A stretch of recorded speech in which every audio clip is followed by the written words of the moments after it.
Breaking news, Bangladesh air force অবশেষে তারা multirole fighter aircraft কিনছে ইতালির লিওনার্দো কোম্পানি থেকে, ইউরোফাইটার টাইফুন। অবশেষে একটা গুড নিউজ আসলো। এই গুড নিউজটা দিল বাংলাদেশ এয়ারফোর্স। তারা কিছুক্ষণ আগেই তাদের ফেসবুক পেজে আসলে তারা অফিসিয়ালি এই বিষয়টা জানিয়েছে যে বাংলাদেশের এয়ারফোর্স অ্যান্ড ইতালির লিওনার্দো কোম্পানির সাথে তারা এক ধরনের এলওআই স্বাক্ষর করেছে এবং এই এলওআই এর আওতায় ইতালির যে লিওনার্দো কোম্পানি তারা বাংলাদেশের এয়ারফোর্সকে ইউরোফাইটার টাইফুন সরবরাহ করবে। আসলে আমরা অনেকদিন ধরে শুনে আসতেছিলাম বাংলাদেশ রাফায়েল কিনবে, জিএফ-17 থান্ডারের কথা শুনতেছিলাম, আমরা জে-10C এর কথা শুনতেছিলাম, বিভিন্ন ধরনের ফাইটার এয়ারক্রাফটের কথা শুনতেছিলাম। তবুও কিন্তু আমরা সেই প্রতীক্ষিত মুহূর্ত দেখাটা আমরা পাইনি। বাংলাদেশ এয়ারফোর্স তারা অফিসিয়ালি কিছু জানায়নি। অবশেষে সেই মাহেন্দ্র খন্ডটা আসলো।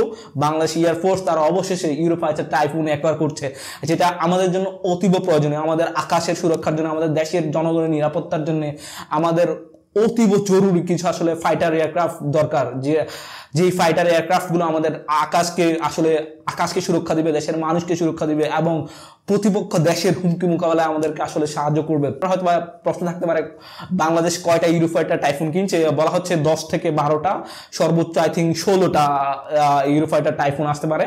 অ্যান্ড বাংলাদেশ পৃথিবীর 10তম দেশ হতে যাচ্ছে যারা ইউরোফাইটার টাইফুন যাদের আকাশে দেখা যাবে। চলুন জেনে আসি ইউরোফাইটার টাইফুনের স্পেসিফিকেশন। আমাদের ইউরোফাইটার টাইফুন কিরকম হতে যাচ্ছে বা কি ধরনের স্পেসিফিকেশন থাকবে আমাদের এই ইউরোফাইটার টাইফুনের মধ্যে। আমাদের ইউরোফাইটার টাইফুন যে দুইটা ইঞ্জিন বিশিষ্ট এক ধরনের মাল্টিরোল কমব্যাট এয়ারক্রাফট, যেটা আকাশ টু আকাশ এবং গ্রাউন্ডও অপারেশন চালাতে সক্ষম, যার দৈর্ঘ্য 15.96 মিটার এবং উচ্চতা 5.28 মিটার। টাইফুনের খালি ভাবে কোনো ধরনের অস্ত্র ছাড়া তার ওজন 11,000 কেজি এবং maximum take off weight 23,500 KG.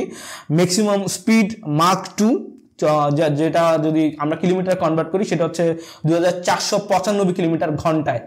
এবং যেটা কতটুকু উঁচুতে উঠতে পারবে তার সার্ভিস সিলিং 55,000 ফুট, যার মধ্যে রয়েছে 13টি হার্ড পয়েন্ট, যেখানে সে বিভিন্ন ধরনের মিসাইল এবং অস্ত্রগুলো সে ক্যারি করতে পারবে 13টা হার্ড পয়েন্টের মাধ্যমে। আমরা যদি ভারতের দিকে তাকাই, ভারতের মধ্যে ডেজার্ট রাফায়েল আছে ওদের কাছে, রাফায়েল যুদ্ধ বিমান, জঙ্গি বিমান আছে, যেটাও 4.5 প্রজন্মের যুদ্ধ বিমান।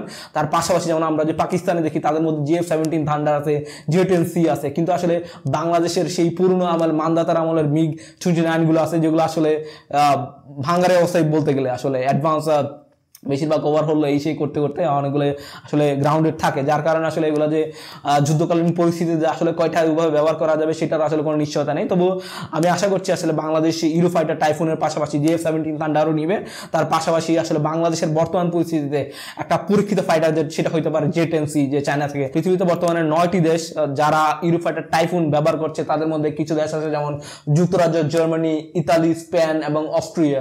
এশিয়ারও 4টা দেশ ইউরোফাইটার টাইফুন ব্যবহার করে, তাদের মধ্যে রয়েছে সৌদি আরব, কুয়েত, কাতার এবং ওমান। এবং সর্বশেষ বাংলাদেশ হতে যাচ্ছে যারা ইউরোফাইটার টাইফুন ইউজ করবে। আমাদের আকাশেও দেখা যাবে, যেমন এটা অনেক দূরে গিয়ে বিভিন্ন ধরনের জঙ্গি হামলা বা বিভিন্ন ধরনের অপারেশন পরিচালনা করতে সক্ষম, এবং সেটা মাল্টি রোলে 2 ধরনের আকাশ, সেটা এয়ার টু এয়ার এবং এয়ার টু গ্রাউন্ড 2 ধরনের মিশন সে চালাতে সক্ষম।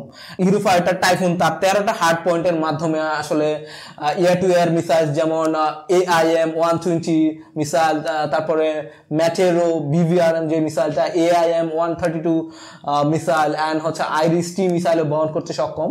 তার পাশাপাশি এয়ার টু গ্রাউন্ড মিউনিশন যেমন যে আপনার স্টর্ম শেডো ক্রুজ মিসাইল সে ব্যবহার করতে পারবে। NT-আর্মর মিসাইলসও সর্বশেষ প্রজন্মের AES এর রেডারও থাকবে। অ্যান্ড আশা করি আপনারা সবাই আমার মতো অনেক খুশি হয়েছেন। অ্যান্ড বাংলাদেশ চিরজীবী হোক, বাংলাদেশের আকাশ মুক্ত থাকুক, বাংলাদেশের মানুষ নিরাপদ থাকুক। সো আশা করি ভিডিওটা আপনাদের ভালো লেগেছে। যদি ভালো লাগে অবশ্যই ভিডিওটা সাবস্ক্রাইব করবেন। আমরা অবশ্যই এই ইউরোফাইটার টাইফুন এবং ভারতের যে রাফায়েল আছে, এই রাফায়েলের মাধ্যমে আমরা কম্পারিজন নিয়ে আসবো। পাকিস্তানের জিএফ-17 থান্ডারের সাথে ইউরোফাইটার টাইফুনের কম্পারিজন ভিডিও আসতেছে আমাদের। সো আশা করি ভিডিওটা আপনাদের ভালো লেগেছে। আসসালামু আলাইকুম।